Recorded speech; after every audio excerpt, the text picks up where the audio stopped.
Hello everybody, and welcome to Some Patches Required, a show where we hope to educate and entertain you on the ever-turbulent games industry. As always, I am one of your hosts, Aaron. And I'm your other host, Zach. And this week we return to you with another light-hearted topic, some kind of fun stuff around the rise of those co-op multiplayer games, and some fun new terminology to apply therein. But before we get to any of that, as always, a hearty and heartfelt thank you to all of our new and returning listeners. Thank you so much for either hopping in recently or for sticking it out with us for the long haul. We, of course, very much appreciate that. And we would appreciate it even more if you would be willing to share the show with either a friend or, as we always like to say, a mortal enemy. Word of mouth is really still our best and only way of growing as a show, so anything you can do in that regard is, of course, just delightful. Similarly, if you have any thoughts on what we're going to say or would like to start a conversation down in the comment section on YouTube, that's very much welcome. We're always happy to participate with you down there. I suppose a decent sort of question that will make more sense in a minute would be, do you agree that... Do you agree that FriendSlop is a good term for the games we're about to cover? Or should that even be its own sort of subgenre at all? Because I kind of have some opinions on that. But yeah, as we move into actual topic, some of this was spurred by the release of a game some of you may be familiar with called Peak, which is a sort of delightful, chaotic co-op game where you... cooperate to reach the top of a mountain. And Zach, I believe you've played some Peak, right? Yeah, no, I definitely have played some Peak, and I do just want to comment that, one, yes, the game is in fact Peak, haha. But also, really what Aaron was trying to explain earlier is that I dragged him kicking and screaming to cover this topic. One, because I've mercifully been cursed with illness right before I need to travel, so that's fun. But also...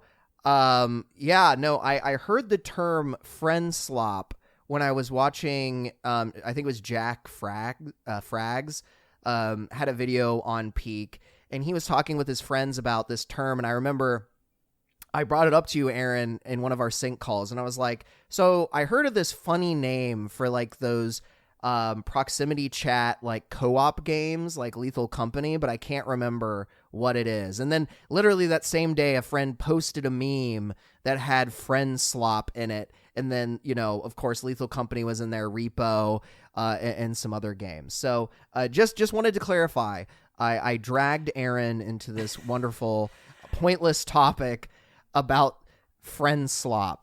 Yeah. It wasn't a full-on drag. I'm usually generally pretty happy to just talk about anything to do with video games most of the time, if I'm being honest. He was very upset. Yeah, I'm seething with impotent rage. I don't know. I just found the term kind of funny, if I'm honest. I think slop is such a of its time, by which I mean right now, sort of term, where the word slop is being thrown around, usually to refer to, like, anything that AI produces. You also hear, like, Ubislop, referencing anything that comes out of Ubisoft, and just other, you know, sorts of, like, pejorative contexts. But it almost feels like this is the incutification of the word slop, because I have to imagine it's kind of referring to some of the jank that these games are known for, but it's also a little bit endearing as a term, right? Like, it has to be.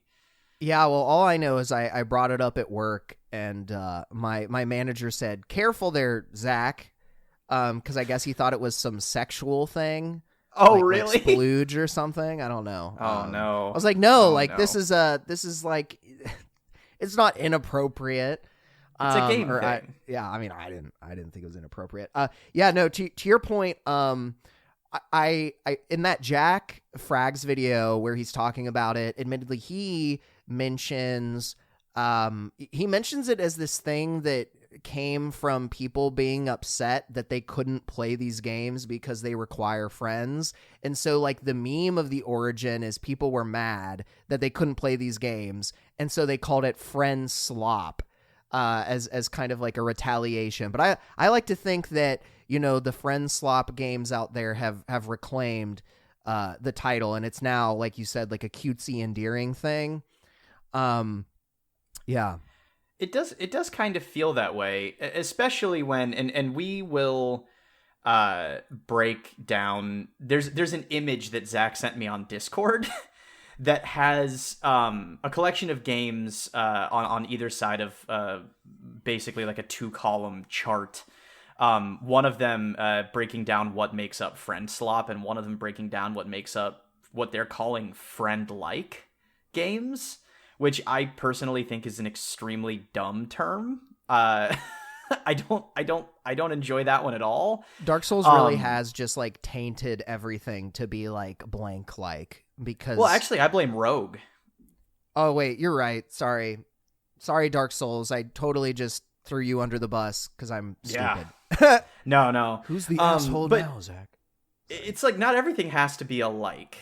And what is it? I mean, but also friend-like is not even like following the structural rules of the terminology. Souls-like meaning like a Souls game. It just friend-like sounds bad. Meaning like a friend. Yeah. Like that doesn't. You play it with friends. They're all cooperative games, but that doesn't anyway. But yeah, I guess there's rules to this that we'll kind of get into as we progress. But yeah, I don't know. I don't think there's anything worth being super mad about with these games. Granted, I have played surprisingly few of them, partially because of the aforementioned friend issue. But, Damn. But I wouldn't have taken it out on the games. I like the idea that games like, you know, Peak and Repo and Lethal Company and Among Us and all of these other ones that do fall on different sides of this, you know, highly scientific chart. I like that they're kind of reviving the cooperative style of multiplayer that sort of faded into the background for a while there when competitive multiplayer, which is still, of course, like the biggest thing on the planet. Yeah. But I don't know. I've always preferred cooperative multiplayer to competitive multiplayer. I grew up in the era of couch co-op. So the idea that these games can replicate that sort of experience for an entire generation is really cool. There's actually a bunch of stuff that I think is cool about these particular games, but I don't know. I'll give it a little time to breathe before we get all the way in there. Well, I guess to actually get to your question a whole like 10 minutes after you've asked it. Yes, I have in fact, to your point, played Peak. It is a very good game. I think that it, one, benefits quite heavily from proximity chat. You know, there's a thing that's mentioned in the meme of these games really, the way that they promote themselves is by having these funny, scary, ridiculous moments that result in things that are great for like TikTok or Instagram Reels. Or if you're a streamer, it's very entertaining for that like over the top emotional thing that a lot of streamers do, where, you know, they're very theatrical. These games really lend themselves to those kind of moments, and that's no exception for Peak. I would say the other fun thing about Peak is it's got this like very whimsical kind of it's got this whimsical coating around it, because the TLDR of it, Aaron, is that you're basically a Boy Scout or a Girl Scout. Like, literally, as you get achievements in the game, you get literal badges, and they go on your sash. It's honestly incredibly cute. I will say it's adorable and wholesome. it's equal parts horrifying because the gimmick is that you get on a plane, the plane crashes on this island, and it's basically you as a child trying to not die and get out. And I will say that I, as a child in the game, have definitely frozen to death, plummeted down at least like 80 feet of glacial cliff, only to smack into at least 7 well, I don't even know, because they actually were vertical. Or not vertical, horizontal. So I don't think it was, ice beams. You could say if it was, it could be if it was on the right side of the cliff, or it was facing right. It could be a stalagmite. You're fired. Thank you. So I got there. Aaron will be taking his leave from the show, but the role of Aaron will be played by. Yeah. Where's your brother? Yeah, he's available. He's available. Yeah, okay, good. He sounds exactly like you too. There'll be no issue. But yeah, anyway, it's very funny because it's this game that's very cutesy, but if you really think about what's going on, you're like, oh, I'm a child trying to escape this like desert, or not desert, but this like island, while I'm trying to avoid like getting poisoned, freezing to death, burning alive, like starving. It's honestly kind of intense. But of course it's behind this cutesy paint, so you forget some of that. Yeah, which I definitely think works to the game's favor. I'm mostly going based on what I've seen of the game being played, but it is adorable. And I think I don't know. I think they can you can couch a lot of darkness thematically, I guess. Or even just like inside of the experience, you can couch a lot of that in like a cutesy aesthetic, which I think also probably benefited the development cycle. Which there's actually a lot of really interesting stuff going on with the development of Peak that I'm also slightly familiar with. But yeah, it looks like chaotic fun. I would say.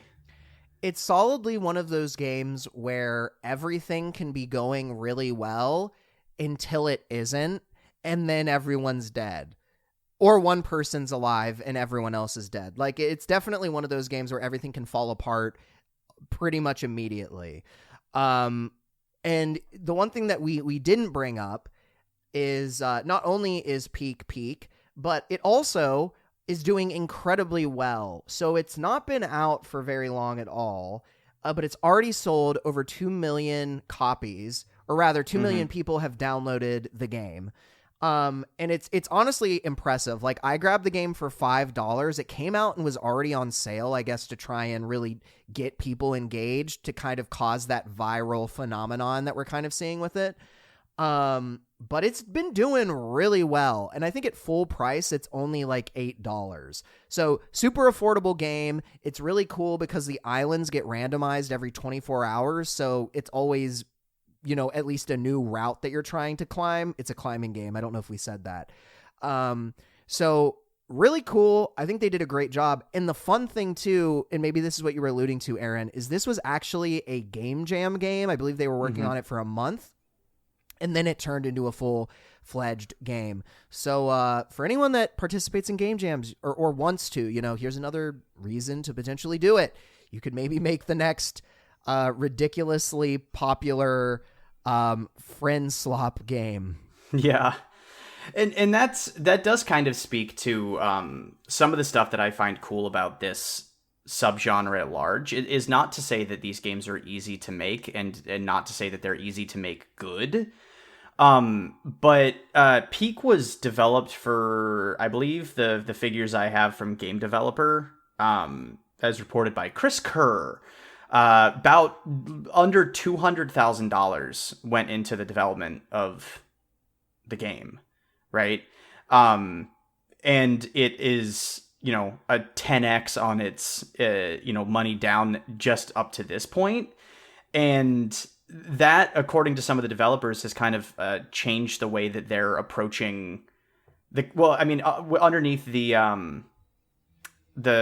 umbrella of Aggro Crab, which I believe is the publisher, who is most notable for being involved with Another Crab's Treasure, which was a pretty successful cutesy Souls-like game that came out not too long ago. It was a pretty big hit on like Game Pass.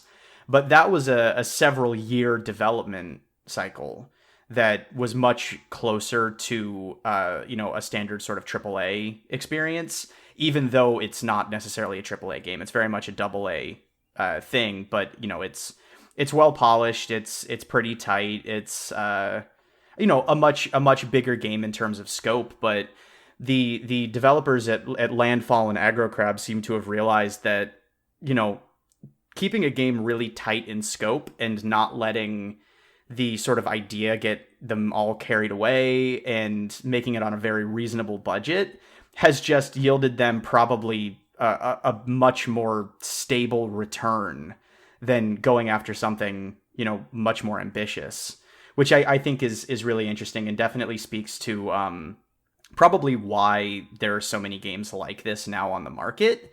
Is just there's clearly a market for them. And we can talk a little bit about, why these games may be doing so well, but the fact that they does definitely speak to something you and I, Zach, talk about a lot, which is like AAA kind of fading into the background as AA and indie really tap into what people want to play.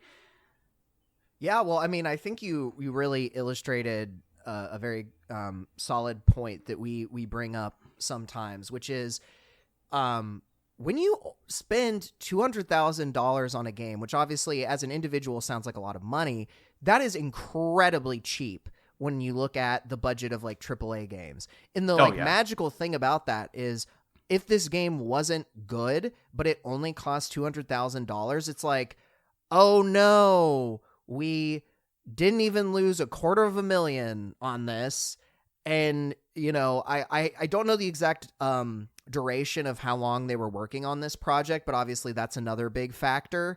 It's just, this is the kind of gaming or game development that you and I have talked about in the past, where we're talking about something that's a little bit cheaper. The scope is not as large, but it really understands the aesthetic of the game and the vibe of the game and what the game should be. And that's why it does super well. And also, I mentioned this has the virality, and we'll get into that more when we talk about other games similar to Peak and why we suspect they may do well. But no, I mean, I am incredibly excited to see these smaller games do well, because I just did some quick math, and obviously there's probably some publishing deals and, profit splits that Aaron and I don't know about.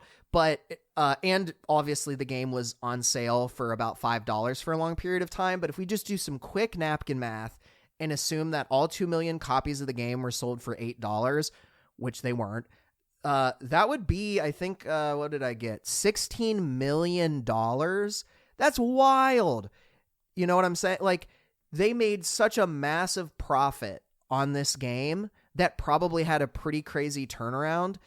Like, I don't blame them for wanting to reevaluate how they're handling game development. So, the other thing I did want to mention was that Crab's Treasure game, the Souls-like, that was a pretty well-received game as well. I actually played that one. Than Peak, but, they've been doing well. Yeah. I don't know who the primary developer on this is, though, because I'm looking on Steam. It's actually Aggro Crab and Landfall listed as the developer and the publisher. So it's possible there's some kind of dual publisher arrangement and co-dev arrangement. It's not entirely clear, at least looking at the Steam page. So yeah. But yeah, no, I think it's great. I think hopefully this makes people realize that games that don't cost $300 million plus can be successsive. We'll see, I guess. Yeah. I mean, in terms of like, man, it's one of those things where I we've been doing this show for long enough that the number of times we've said, I hope this makes people realize that, and then fill in the blank. We could probably do like a pretty solid compilation of just that. Because I don't know if that sort of watershed moment is really likely, but I do see, unless something really terrible happens to Steam, or the market just evaporates for this sort of thing, because interests ebb and flow as do anything. Nothing stays at the top of the charts forever. But I think more realistically, what we're going to end up seeing, rather than like an industry-wide reckoning with, bloated, inflated budgets and, unnecessary overhead and, crazy CEO payout and everything. More realistically, I just think we're going to end up seeing a lot more developers, hone their skills and then just go straight to releasing modestly sized, tightly concepted games, rather than going the route of, engaging in the extremely volatile AAA sort of space. Not to say that that's ever going to go away, but I think we're definitely seeing something of a balancing out with stuff like this. And I don't know, I just think fewer developers are going to end up going in that other direction when there's, tidy profits and stable incomes to be made, making something a little bit more modest, that is going to connect with, a lot of people. I mean, a lot of people. Yeah. Well, it goes into what we talked about when we were talking about the whole pricing increase of games too, right? Like, this is a kind of game model that is affordable, it is profitable for everyone, and seemingly everybody is enjoying it. And I do want to say that I don't think you have to be an air quotes FriendSlop game to be like this. I think that there are plenty of experiences that can be refined in single player or even maybe multiplayer, like primarily multiplayer, that can be affordable to make, really concise, hit a core audience super strong. Yeah. I mean, we're seeing even more of those too, and this is ever so slightly off topic, so I'll spend a second here and then dip back over. But I mean, the highest profile ones of those that I can name off the top of my head right now are probably the two that anyone listening would be screaming at us, which is, Balatro and Blue Prince. Where, I mean, Balatro is like the biggest thing on the planet right now. Still, it's huge, and that was one guy who just wanted to make it, right? Go back a little bit further, maybe a less healthy example, but I mean, Stardew Valley is definitely that sort of thing. It's taken on a crazy life of its own. Blue Prince was a very modest development team. Was it one person? Was that a solo dev as well, Blue Prince? I actually know woefully little about Blue Prince. I haven't even played it. I know that, Jason Schreier loves it. I know a lot of people, Alana Pierce loves it, but that's kind of the extent to which I've interacted with the game. Yeah. I haven't played Blue Prince. It's definitely on my list, but I've watched a fair amount of it, and it's a magical little experience, and it does look like it was a solo dev. Which is really cool. So yeah, I mean, we're definitely seeing a lot of these pretty high-profile success stories where someone just comes up with a concept, a pretty tight concept, doesn't overscope, and then makes something within reasonable means that then catches on in this enormous way without all of the risk of something like, Ubisoft betting the entire farm on AC Shadows doing well, or the entire industry betting the farm on GTA 6 doing well. That kind of thing is on a scale so far out of reason that when you start looking at, successes like Balatro or Blue Prince, or even these smaller, still, led by teams instead of solo dev games like, Peak, you've got such an incredible disparity there. And again, I don't know, there's obviously no guarantee that any game like this is going to catch on in a huge way. Do you remember, Zach, and I won't say anyone's names because I don't want this to come across in a negative way, but do you remember, you went to GDEX a handful of times, right, Zach? Yeah. Do you remember, was it called Bombfest? Yeah, I mean, I know what you're talking about. It was the one where, it was almost like, Animal Party is what I'm thinking of, but that's not the one that most people know. Yeah, it's kind of like that. It's like that noodly character game where you're trying to bop people off the arena. Yeah. Yes, but with just a bunch of different bombs. So it's like a little tiny isometric arena brawler. And it was like the highlight of every... GDEX is, for anyone not in Ohio, GDEX is an Ohio game developer expo. that goes on in the city of Columbus once a year. And, indie devs a lot of the time will bring their games to showcase. Sometimes it's really, really early in progress stuff. Sometimes it's, decent enough indie groups, trying to make something a little bit larger in scope. And a lot of the times it's, me trying to show off our janky tech demos that we built for the Immersive Media Institute for VR. So, kind of a mixed bag in terms of quality, but this particular game absolutely crushed it at every GDEX. People loved going over to that booth to play that game. You had a line of people waiting to play it. It was an absolute hit. I really enjoyed the game, and I like the guy who made it too. He was really, really cool. And I ran into him at GDC one year when he was going to try and pitch Nintendo on getting it onto the Switch. And to the best of my knowledge, that never happened. It may have ended up on Switch at some point, but the whole point of me bringing any of this up is I thought that game was really good. Not just because it was developed by an Ohio guy or a guy that I knew, but just because the game was legitimately that sort of chaotic party fun that you want. And we're not talking about that selling 2 million copies, sadly. So obviously, quality, energy, intention, all of that stuff is fantastic. It doesn't necessarily guarantee a success, even though it's, modestly scoped and minimally budgeted. But there's definitely something to this scale of game making that's working right now for a lot of developers, even if it's not a 100% guarantee.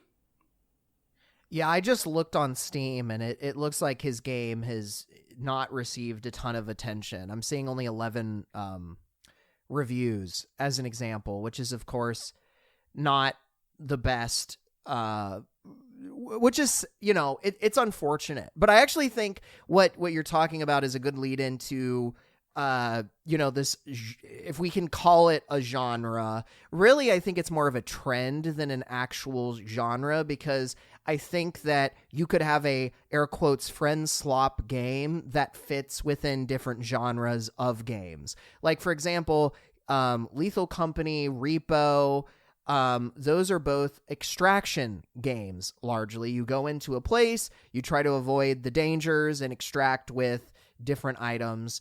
Of varying value to continuously play the game. I'm sure that you could have, and then you've got Peak, which is a climbing game, right? But the reason that I think these do well, in where maybe an arena brawler kind of game like Bombfest may not do well, is that there is an element of, one, there's more procedural generation, which I'm not a person that's going to say that adds a ton of longevity, because I think at a certain point, even with the procedural generation, you're doing largely the same thing over and over again. I think Peak overcomes that a little bit because it changes the routes that you have to go on and the encounters that you have in terms of obstacles you overcome. Yeah. This is more of an issue with Repo or Lethal Company. But regardless, I think that helps with replayability.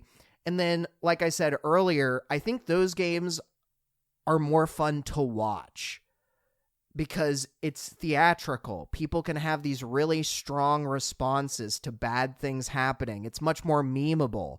It's better for TikTok. It's better for Instagram. I don't think the kind of like arena brawlers like Bombfest sell the minute-to-minute moments as aggressively as some of these FriendSlop air quotes games.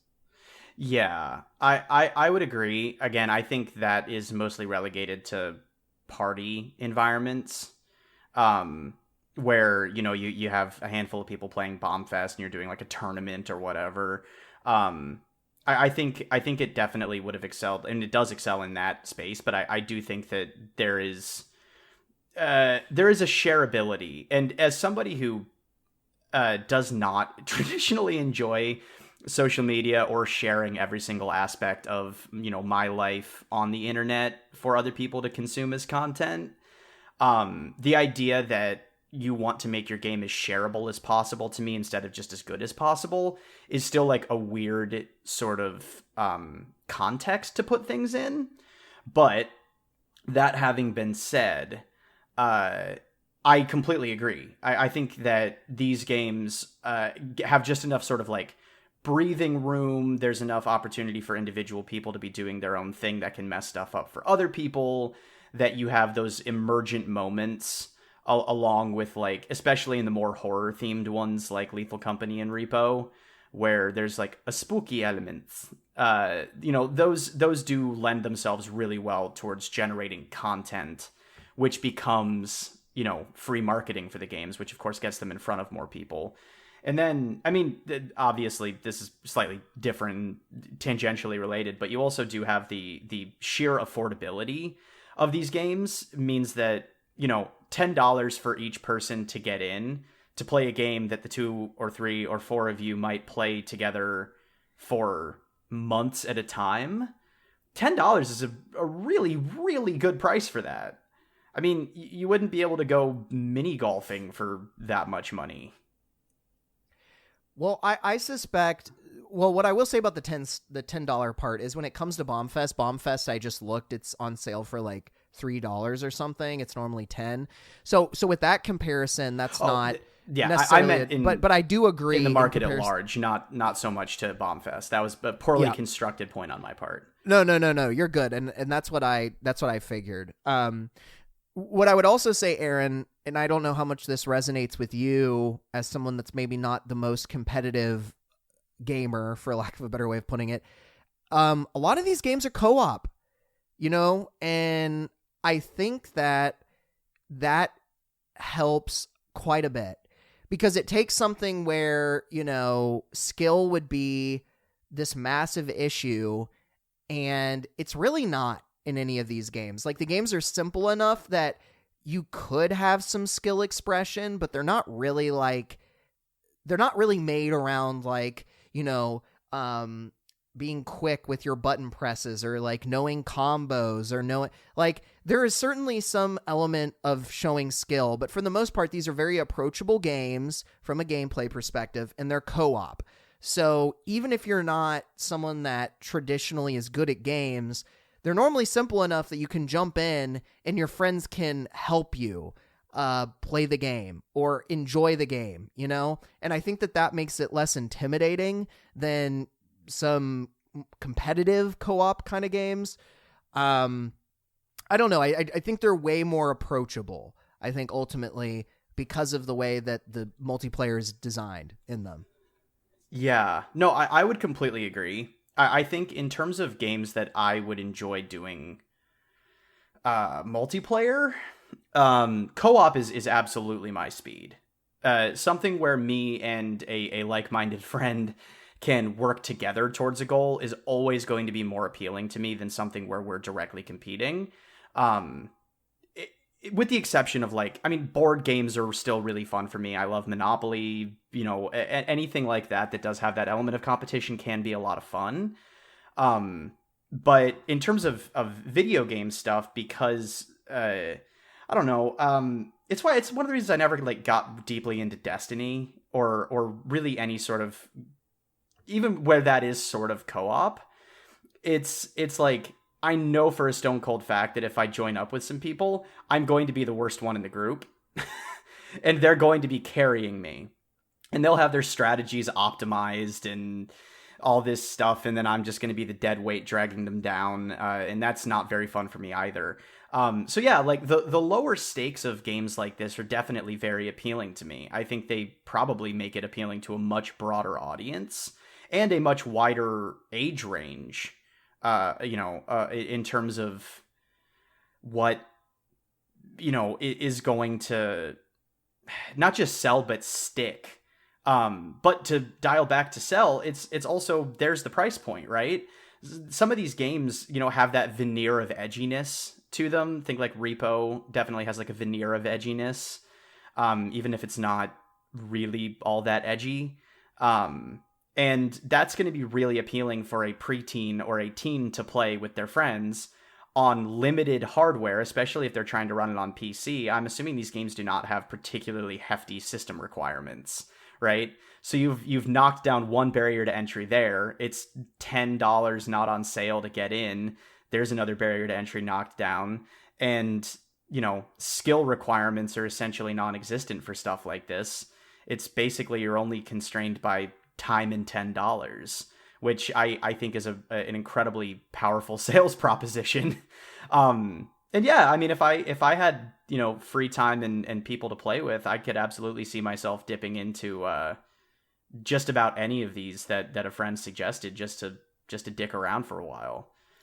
Well, the one thing that I just thought of too on the note of skill and winning, losing, being bad, the games almost make it fun to lose because it's so ridiculous when you lose, like how quickly things can escalate. There's a sense of comedy in things suddenly like, everything just goes to shit, right? Like there's a certain level of comedy in that. And the games normally like have the ways that you die be kind of humorous, whether that's like your character ragdolls and like bounces around the room or like you explode in some weird way. Like normally these games are very focused on making even like losing a funny moment. Yeah. And I think that helps lessen again that sense of failure for sure when you lose. It doesn't feel bad to lose.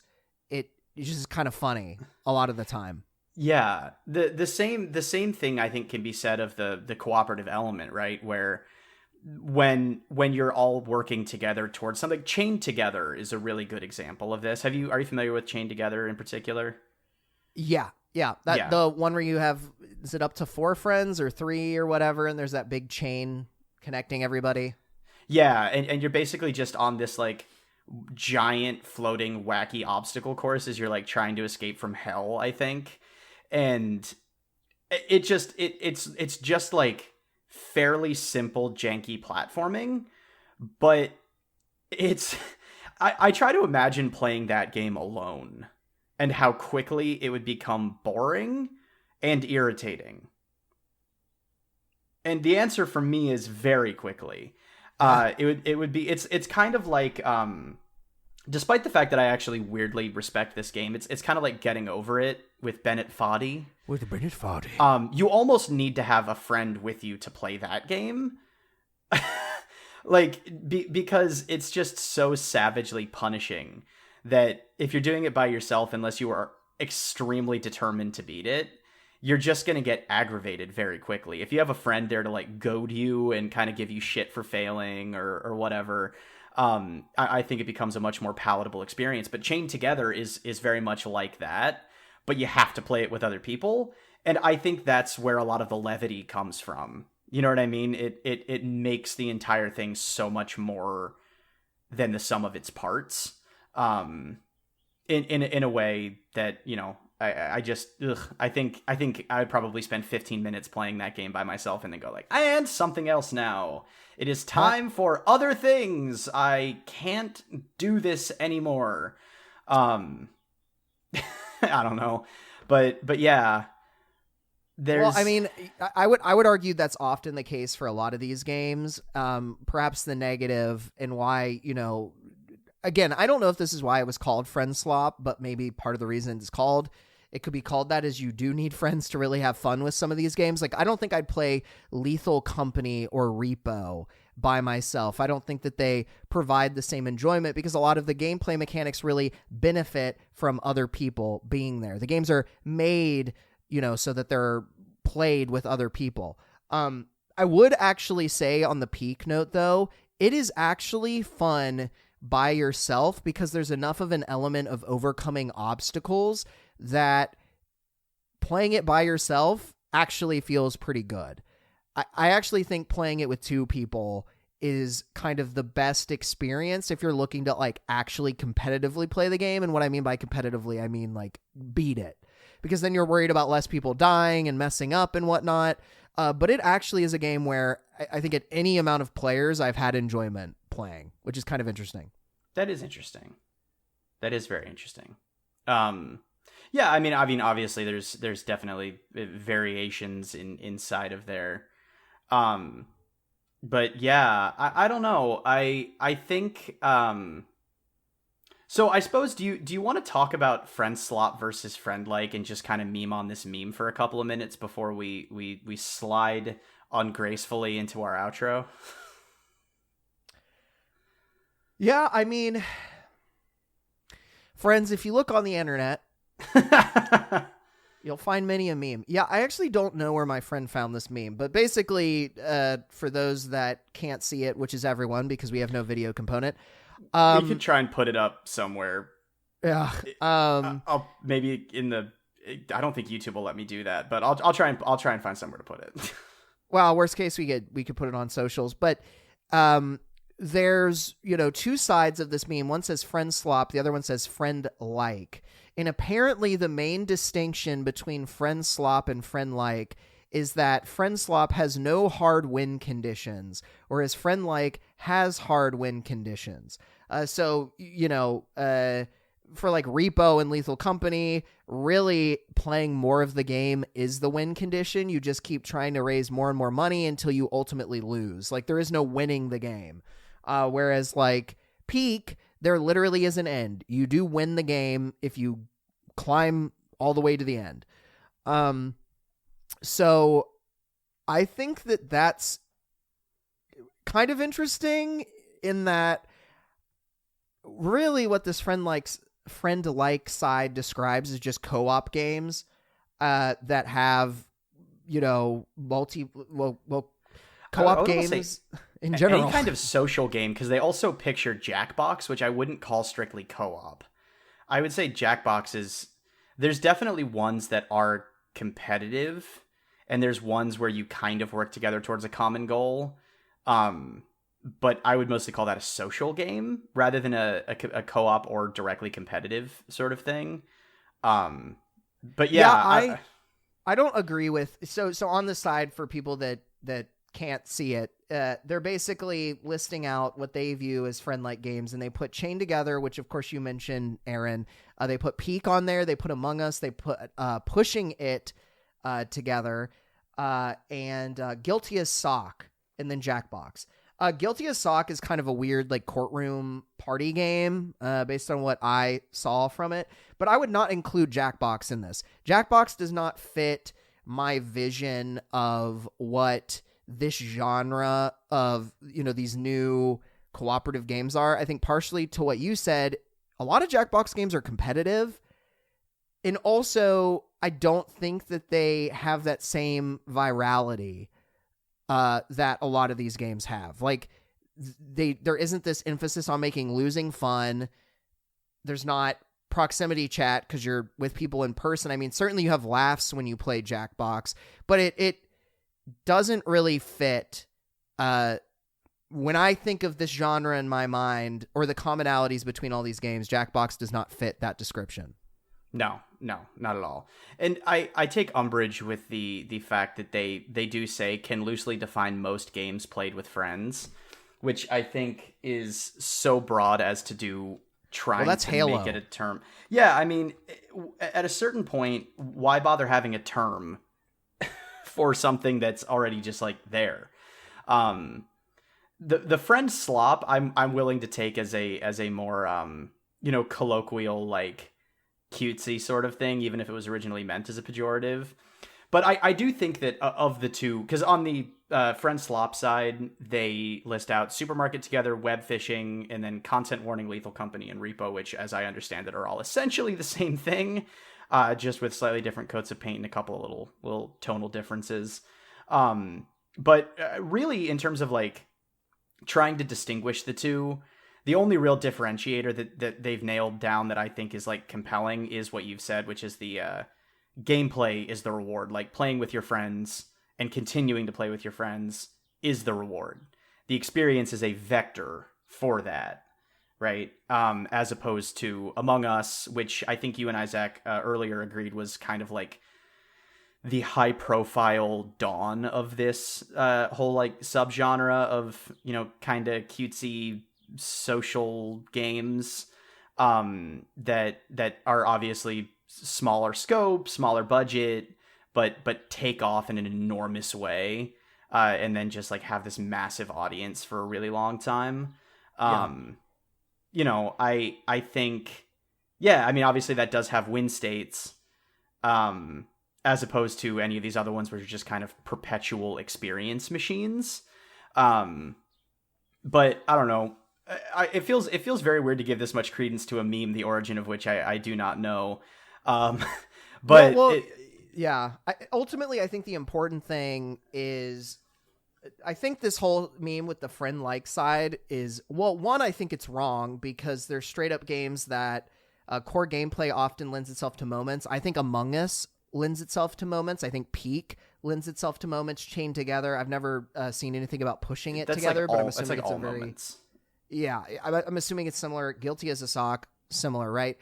So, I mean, obviously, we're overly analyzing this meme for the sake of being ridiculous and over analyzing a meme. But I what ultimately draws me to all of this and what I think is super cool about air quote FriendSlop, as, again, I don't even think it's a genre. I feel like it's more like in a bunch of different mechanics that get slotted into different genres of game. But what I think's neat about it is that it almost, to me, feels like games trying to give people a third space to interact with one another and hang out. Yeah. You're familiar with the concept of like a third space, right? I think so, but a definition wouldn't be unwelcome. It doesn't perfectly encapsulate this because obviously you have to buy the game, but like a third space is the idea that in society you need spaces that are free where people can congregate and basically interact, hang out, have fun, all that stuff, right? And obviously a video game can't really do that fully because it's a paid product, so definitionally it's not a third space. But I think that, a lot of these games provide really solid like social outlets for you to have fun moments with your friends that are goofy and, I don't know, they feel different to me than like if you're playing like some of these super air quote hardcore games that are what have traditionally existed. It feels much more like a hangout session, at least to me personally. And I think the best example is actually that that Big Walk game that I sent to you, which everyone should check out. It's made by the same people as the Goose Game. The whole point of the game is you're just wandering around the wilderness with your buds, exploring, hiking around, basically a walking sim. And then you find puzzles and you like do the puzzles. And so it's literally just there to facilitate conversation with your friends, to facilitate engagement, problem solving, all of these things at a pretty easy entry level in terms of like complexity. And I think people really want that. That's kind of the TLDR of me vamping here is I think people really like when games enable that kind of environment with buds. I think it's a lot of fun. Yeah, no, I mean, I would completely agree. I think sort of my wrap up then to kind of follow that. Yeah, I think that people do still crave these sort of social game experiences that you might have had. And I think it's overly simplistic to blame COVID for the sort of shift away from in-person hanging out that I think society is experiencing right now. I'm sure that played a pretty key factor in a lot of it. But I also think that people are just like less social in the meat space now than they ever have been. And I think that was actually starting before COVID was a thing. And I think, we saw kind of the death of couch co-op there for a handful of years, or rather the hibernation of couch co-op for a really long time as competitive multiplayer became the end-all be-all. But especially as, in particular, the sort of PC and mobile gaming spaces have erupted in popularity. PC gaming is, of course, more popular now than it's ever been at any point ever. Which is wonderful. I think you're starting to see those social experiences popping back up at all different levels of budget. And I think that there's something very humble about these games, even if they are raking in millions of dollars. I think that there's something endearingly wonky and goofy and a little bit janky about them. And I think people are connecting with that on some level. And I completely agree. I think people just want a place where they can sort of work together to do something, but mostly just hang out with their friends. I think that it's kind of a beautiful little corner of the games industry at the moment. We'll see how long it takes for it to either disappear or be corrupted, but for the time being, call it what you like. It's kind of a wholesome little evolvement, a wholesome little emergent moment within games that I don't know. I think it's worth celebrating a little bit. That, and I think it's nice that like the sticky part of these games is the like friendship part and not microtransactions or some predatory, manipulation. Like the reason you want to play these games is because you want to have goofy, fun moments with your friends. You want to hang out with your friends. You want an excuse to have, new like problem solving experiences, chats, ridiculous things happen as a group. Like it feels like a very healthy form of socializing that, isn't, well, I've never had it be toxic. I guess it could be with maybe strangers. I don't know why you'd be taking these games that seriously, but like, they're affordable, fun games that get you engaging with your friends. And it's extra nice when your friends may not live in the same state or city as you. So, I welcome as many of these experiences as possible because it's super cool to be able to just hang out with people and be doing the same thing. I guess my full closing is maybe we haven't convinced you that there is a new genre of thing called FriendSlop. Like I said, I don't even know that I believe that it should be a genre. I think it's more the equivalent of like how open world games were a thing and, that had certain elements tied to it. I think it's much more like mechanics associated with these kinds of games that are a through line, not necessarily that they're all part of the same genre. But you should check out a FriendSlop game, especially if you have friends. That sounds so weird in to general. say out loud. But they're generally pretty approachable. They should in theory be easy to run. Actually, I had a friend that kept crashing on peak, but I think that was because of an unoptimized, like software hardware issue. I don't know. Yeah. Play more friend games. Yeah, play friend. Maybe they should just be called friend games. That'd be very broad, but yeah. It would be very broad. Extremely Is Mario broad. Kart a friend game? Not at the end. Yeah, you might be right there. It's like Mario Party. Well, I mean, actually, this will be my actual final thought. One of my favorite examples kind of this, which is the competitive co-op, was actually Super Mario 3D World. Where the goal is just, of course, to progress through a Mario level. You don't technically need anyone's help, so you can screw people over that way. You're competing to earn the most points, so you can screw people over that way. And there's this little crown that the person who got the most points on the last round can wear and lose, and it can be picked up by somebody else.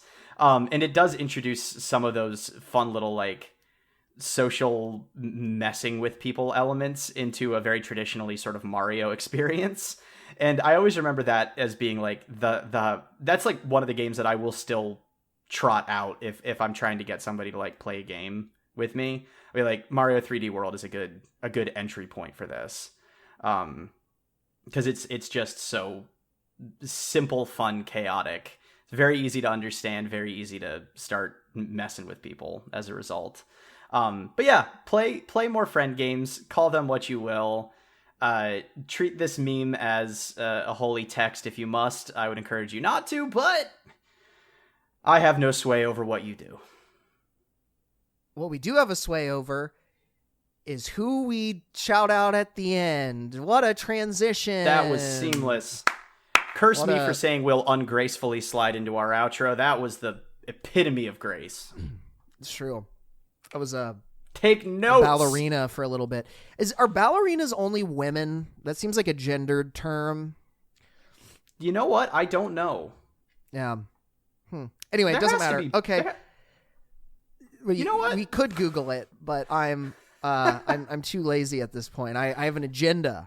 I have efficiencies to chase. And that means I'm going to shout out MosscatMarket. I almost said eDougieArt, but I didn't, except right there. But anyway, check out MosscatMarket. MosscatMarket is super cool. They are a friend of ours, and they, of course, helped us with a lot of our art that we use for the show. That includes thumbnails, our color scheme, some of the text that we use. Font is the word that I wanted to say, but I said text.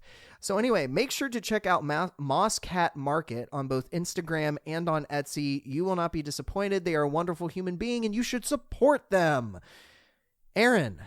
Yes. You have some things to say. I do. Namely, that ballerina is borrowed from Italian, and the male version of that is ballerino. However, generally speaking, you would refer to a male ballerina as a ballet dancer, where ballerina is officially a gendered term, it would seem. I was going to joke earlier about it being ballerino, but I was like, that's super lame. That's probably not right. And here I am being right. So, yep. Suck it, world. Anyway, keep going. Anywho, much more seriously, a hearty thank you, of course, to Beach Girl, the provider of our wonderful, wonderful intro and outro music, as well as the creator and curator of a wonderful selection of fine music that you can procure just about anywhere that digital music is housed. That being Spotify, YouTube, SoundCloud, Bandcamp, and as mentioned once in a moment of panic, Deezer, I believe. These are places to listen to Beach Girl. I encourage you to go there and do so because their music is great. Once again, that was Beach Girl. I really had to hold back saying Deezer nuts or exactly. nuts or whatever. Yep. Anyway. Yep. That's the only appropriate response. It's a bad name for a website. Good thing no one ever gets to this part of the video, or else they'll hear my sin. Exactly. Small blessings. All right. Well, thanks everybody for tuning in and listening to us bloviate for about an hour about FriendSlop, which again is not a sex thing. Thank you to my manager. Yeah, thanks for tuning in. I hope you have a wonderful day. I also hope that I feel better soon. I also hope you feel better soon. Oh, that's very sweet of you. Yeah, I'm going to sign off with that. See y'all later. Goodbye. Indeed. Goodbye.